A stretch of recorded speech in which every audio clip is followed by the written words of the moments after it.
getting money by the ocean. We getting money by the ocean. Oh yeah. We getting money by the ocean. Oh yeah. Hi, my name is Eugene Collins, and I had the distinct pleasure of traveling to Lynchburg, Virginia to direct the BB Shaver story. And let me tell you, I had a blast in those mountains. I plan on coming back. Those folks treated me like family. Maybe I won't do as much dancing next time. And on top of that, I had the opportunity of riding the freeway with Freeway Rick Ross. That was an incredible experience. Try it once in your life. But we're going to jump right into this story. In these hills lies a story. Not just a story, a testimony.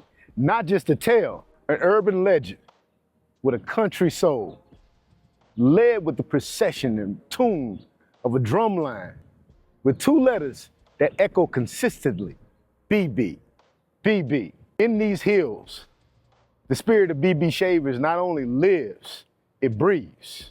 BB Shavers and his spirit walks the streets, shake hands at corner stores, remembers the lineage set forth by his grandmother.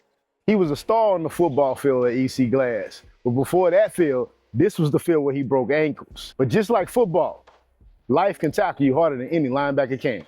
19 years. That's over 6,900 sunrises behind prison walls.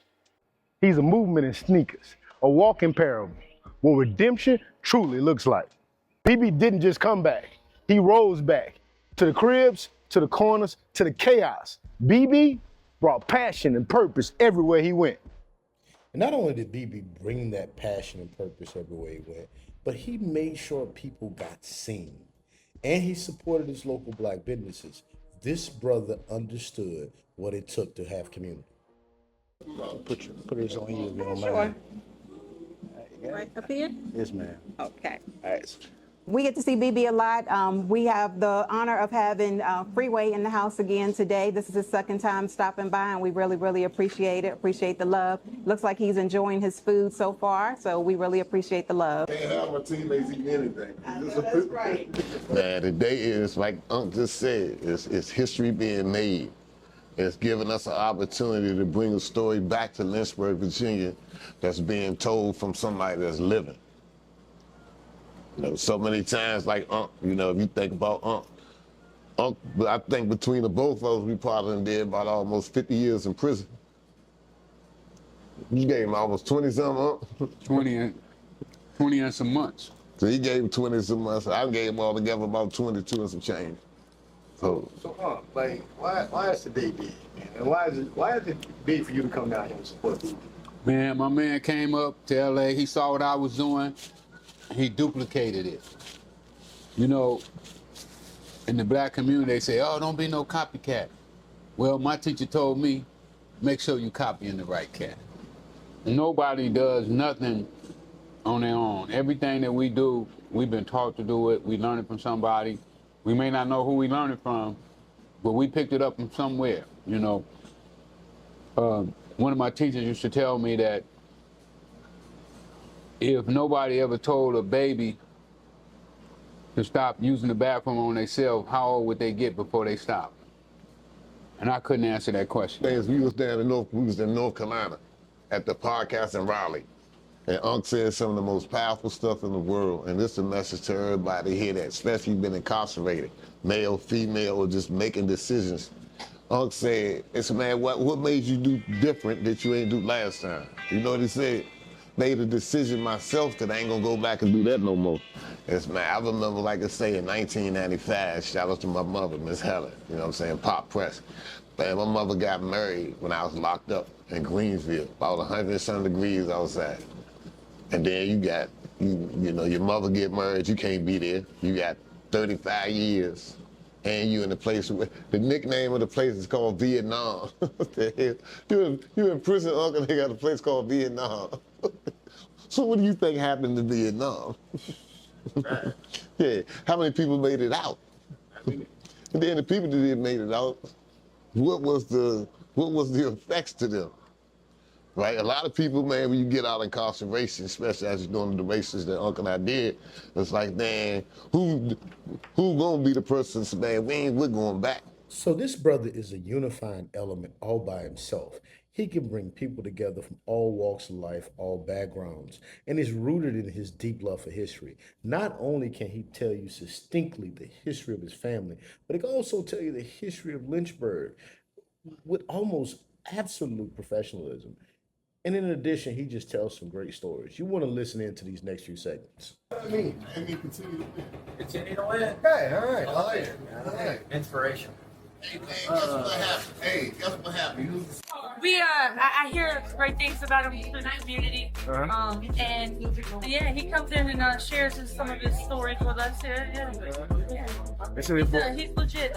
they say he pulled the Al Bundy in the state championship game, right? But I tell you, I believe it. It sounds right on time. So yeah, for sure. Yeah, that's a good fan.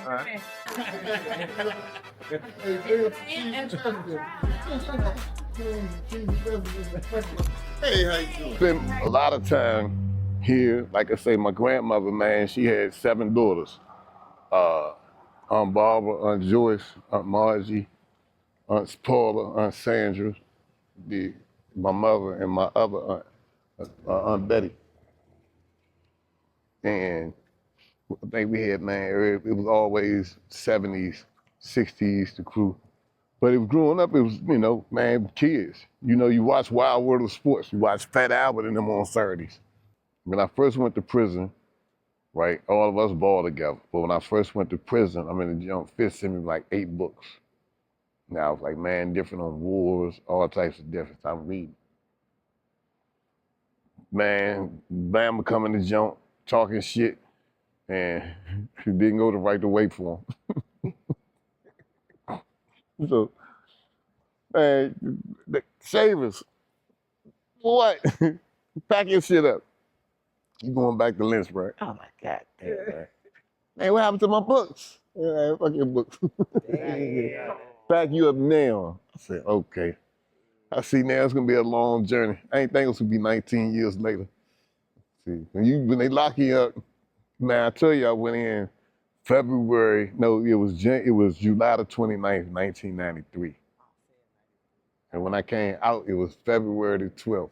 No, February the 28th, 2012. Culture shock. No, I'm gonna give you this is culture shock, sister. See, this is what God was doing, right? Shout out to my man Fly. Because in 2009, bro hit the compound, and we had started back in 1996 together. Never forget, we walk in the yard. My man Fly got 2 life sentences. Mook had a life sentence. Stink had 2 life sentences. Ant had 2 life sentences. Shit, G had goddamn it 88 years. Batman had 66 years. That's the crew I'm with, right? And I ain't got none but at the time 35 years. And I'm no look. He got murdered and everything. They like, what you got? I got a drug case. They said, you non-violent motherfucker. So this brother just supports. It doesn't matter the color of the business or anything else. He's a unifying aspect, bringing people together that normally wouldn't even come to the same spaces together. And let me tell you, when you go out with this brother, everybody's niece, everybody's daughter, everybody's family. This brother's phenomenal. Nowhere we went, anybody said anything bad about BB Shavers. Welcome to Lynchburg. CT Dub. Yeah, that means no bother. I'm his niece. This Niecy Pooh right here. We're in the building. We're in the building. Okay. You good? You good? Great. Let's go. Let's get to the party. Class. Hey, look who you got on. Family, you already know. Bro. Oh, man. You remember when I first came here? I was getting a ride from one to that loud ass truck. Why? I didn't give a flying fuck. Why? Because 10 Toes Down was here. Yeah, exactly. And you built it. That's why we support. That's what it's about. Thank you for listening to me, brother. Love. Appreciate you, man. Lynchburg, Virginia, CTW. BB Shavers continue to win. 400 years and we rolling. Continue to win. Shout out, continue to win. CTW, baby. CTW. Because I've been drinking all day. What?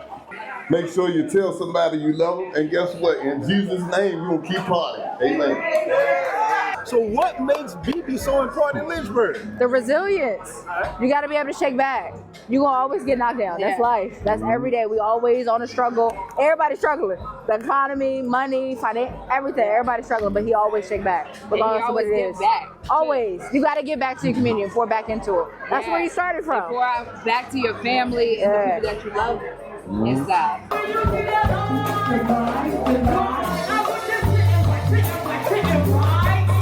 So to say this guy's a living legend would be an understatement. It's not only his work in advocacy or his mentoring with the youth, his media projects, his book, just so many things. It's that the people absolutely love him. Everywhere he went, he was welcome. Everywhere we went, we felt like celebrities.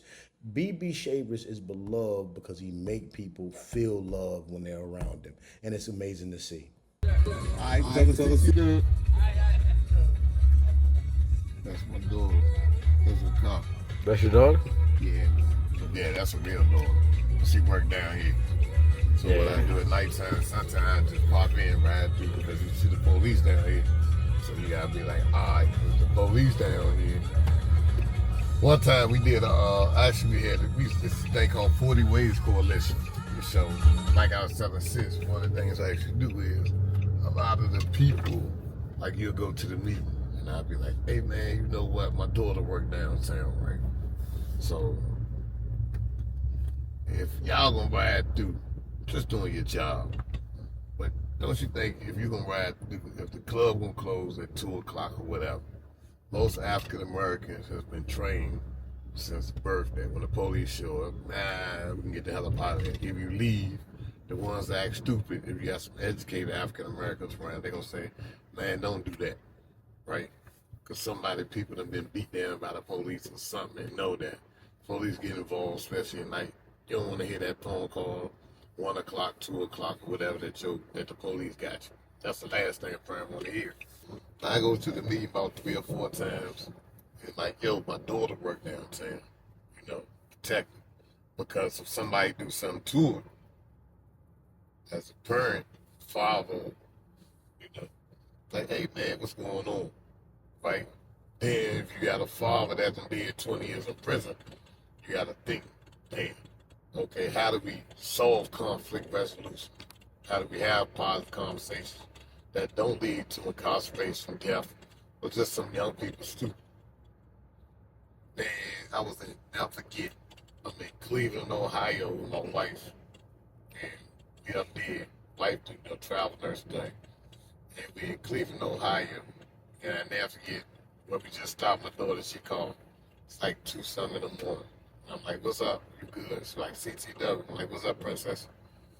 She was like, hey, I just wanted to make sure that you was good. I'm like, what's going on? They was like, man, your dude just got shot across the street. Where the police was just at. Same way you seen that police car. I'm like, what you mean? Somebody is like, yeah, dude got shot across the street. I think he did. I'm like, what? So my wife, she's like, who the hell is that calling you at this time of night? Man, don't look like, ain't nobody knew I was gone. I was like, that's our daughter. She's like, what's going on? She okay? I was like, man, somebody got shot. Then you gotta sit there and you listen. You're like, damn. A lot of times in Lynchburg, other communities, they'll be like, man, the shop on self-obtained positive opportunities. It's like, man, let's take a positive approach. Let's take a proactive approach, right? What if we do? We get inside the neighborhoods and you know who the parents are. It's like those people that was dancing. They can dance freely like that because they know they got the right people around. They can be freely like that because they know that I know their mamas or their daddies or their grandmas or somebody. Then they can do it freely like that because they know CTW right there. If I was you, I wouldn't disrespect them. That's why they were looking crazy. Like, who is this person with the camera? Oh, he was CTW. All right. Because when they mamas and them see that, they're going to be like, okay, you good? How was the person? Did they treat you with respect? How was they around you? That's the things they teach about Lynchburg. That's what we teach our youngins. So when they see that, they say, man, how you get to be 400 years from there and they still talking CTW? I ain't even gonna say BB Shavers. They even be saying CTW. That's what it's about. It was amazing watching the love that folks poured out in this town for BB Shavers, and we got to work. Well, you probably want to introduce me right before the documentary. Are you saying? Yeah, that's cool. That's a good order. I just made sure I knew it. Put that jump, get KK. Cause I want KK get everybody hyped. After KK get everybody hyped, right. And come back out, that's gonna work with you. When she perform, I'm gonna come back out. When I come back out, that's what I'm saying, man. Hey, man, shout out to my sister, boom, boom, boom, boom. Welcome. I want to introduce y'all to my good brother, Mr. Eugene Collins. He's the director, co-director in this thing right here. He's part of the movie. Instead of us starting in Baton Rouge came to Lynchburg. Yeah. From the leaders that knew him since high school to the young actors he employed across the country, it was amazing. We're so excited that this day has finally come, and this project that BB's been dreaming about and thinking about and working on for so long has finally come true and become a reality. So we're really, really excited to be here and share it with him, because we go way back with him from before high school and before the football team and all of that. But so we're really just so happy to share this with him, and I know he's over the moon, excited. So are we. And my interactions with BB Shavers and all of them just felt like a brother that's been out of the streets, has been trying to connect with them in a way, but just can't find a reason how. CTW, we're here with Rick. We winning. We're supporting Convicted to Committed tonight. I'm a supporting actor, so it was fun gaining experience from others and seeing how people work with each other. And They had an NAACP appointment with Dr. Caldwell, shout out to Dr. Owen Caldwell, RIP, Walter Ford, RIP, Can't Get a Garnell Stamps, my brother. They was the people that was at our wedding, Gerard Hudson. Yeah, that part. But this what we doing here, yeah, we going all the way, 400 years across the world, we got a plan. Until CT hold Doug.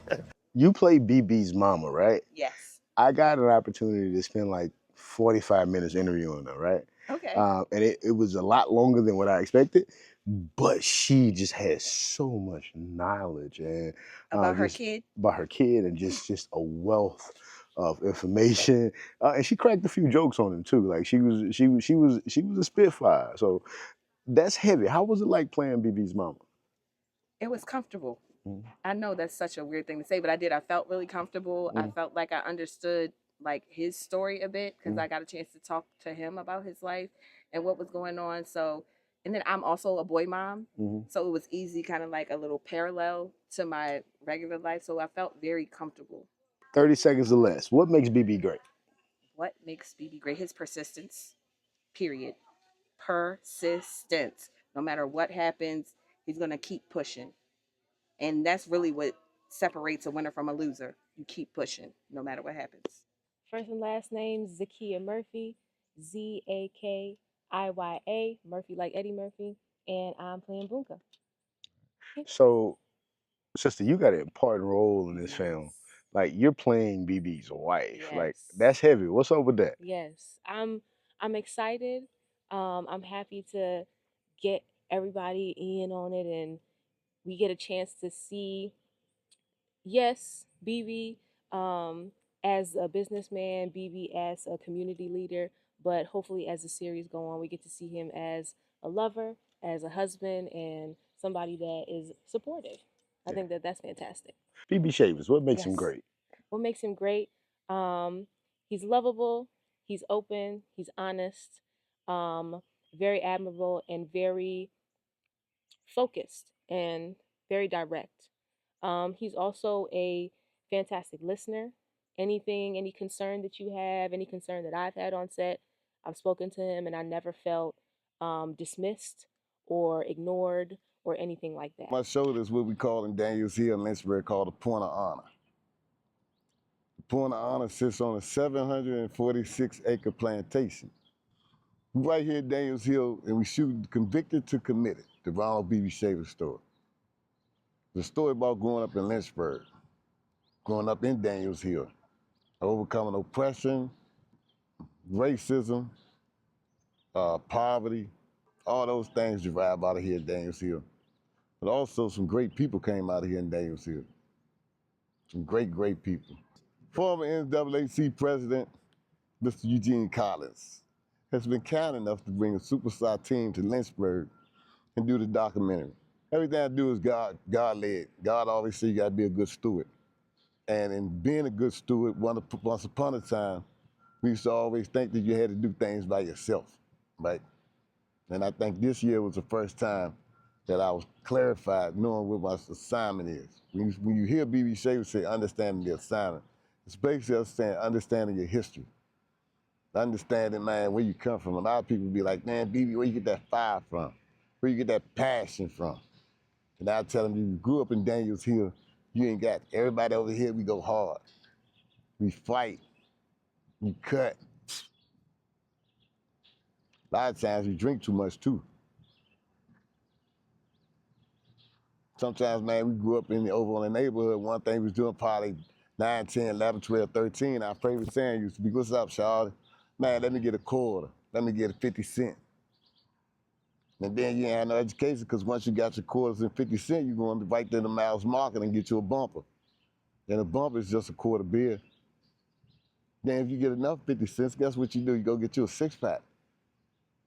First it might be you and your whole crew, man. We can put in and get us a case. Then what happened when the crew went down and you just go get you a 12-pack with you and your 3 homies? Then what happened when your homies gone and you just go get you a 6-pack? Then you say, damn, man, is you an alcoholic? What the hell going on in your life to make you want to do that? Then you say, what tragedies you must have going on in your life to make you want to do that? And then you'll ask the question, who taught me that? Where I learned that from? Then you be like, go up in Daniels Hill. But why in Daniels Hill before I even came back in the day? One of the legends is if you come across that bridge, you come on that hill, boy, you better be family. Because for some reason, they go hard over there. They crazy, they stupid. And you used to be like, damn, but when they go to school, a lot of talent. A lot of them become great leaders from Daniels Hill. And then you're like, why is that? Then you think about Mr. Willie Lynch and his crew. See, if you know anything about Willie Lynch, man, it was something that was put into a book back in 1711. In 1711. And he said, man, black people would be calling each other niggas, you'd be calling female bitches, you'd be calling everybody everything in the sun. This would never happen. They would never say Eugene Collins and the B.B. Shavers can work together if we lived in our neighborhood back in the day. Because see, we come from the plantation that's behind me, the Point of Honor and other places like that. They made sure that a dark-skinned brother and a light-skinned brother never could work together. We don't play that shit no more. The first half was one of blown opportunities for EC Glass. On the second play of the game, PH's David Selden fumbled the ball, and the Toppers recovered on the Patriot 33. But Patrick Henry's defense rose to the occasion, stopping B.B. Shavers on a 4th and 1 for no gain. Then on their next series, Glass drove to the PH 19-yard line, but David Toll missed a 37-yard field goal, and both teams were scoreless at the half. All of the scoring in this one came in the 4th period. On the first play of the quarter, Neil Calloway ran 9 yards for a touchdown, 7-0 Glass. Midway through the 4th, the Patriots defense tied it at 7 when Bernard Basham picked up Neil Calloway's fumble and rambled 62 yards for a score. But the Glass offense came right back, the Toppers marching 80 yards in 10 plays. B.B. Shavers' 4-yard TD run with 1:35 left gave Glass a 14-7 lead. We just pulled together when it came down to the, gut check. I told them, for every game, if you ain't got guts, don't play. Everybody had guts, and 14-7, we played good. The Glass defense sealed the win as the Toppers improved to 4-0 in 1988. Team's learning, a little character here tonight, showed a lot of character, so we're young, and I couldn't be more pleased. It's a good football game.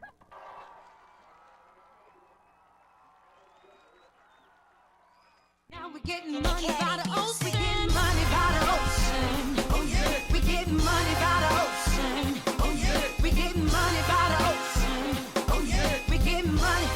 We're getting money, getting money, getting money by the ocean. Money by the ocean. We're getting money by the ocean. Money by the ocean. We're getting money by the ocean. Money by the ocean. If we continue to win, we win for fun.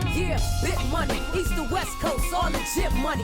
Rich money, ocean views, flights, second trips money. Quick money, sold out shows, hit after hit money. It's CTW, we show you how to get money. Flip money, Freeway Lamar and Uncle Rick money. Eye candy, Lori, talking about my sis money. It's DC forever, we keeping this thing in motion. You find Kenilworth Katrina somewhere out there by the ocean. We getting money over here, these checks stay coming through. Freeway ties, a whole lot of revenue. Had to step your game up, Uncle Rick willing to help you. Can't beat us, so join us. That's what I'ma tell you. We go hard every day. That's if you don't know. Fire ass cannabis, that's what we gon' bro. Family over here, we stick what we stick to.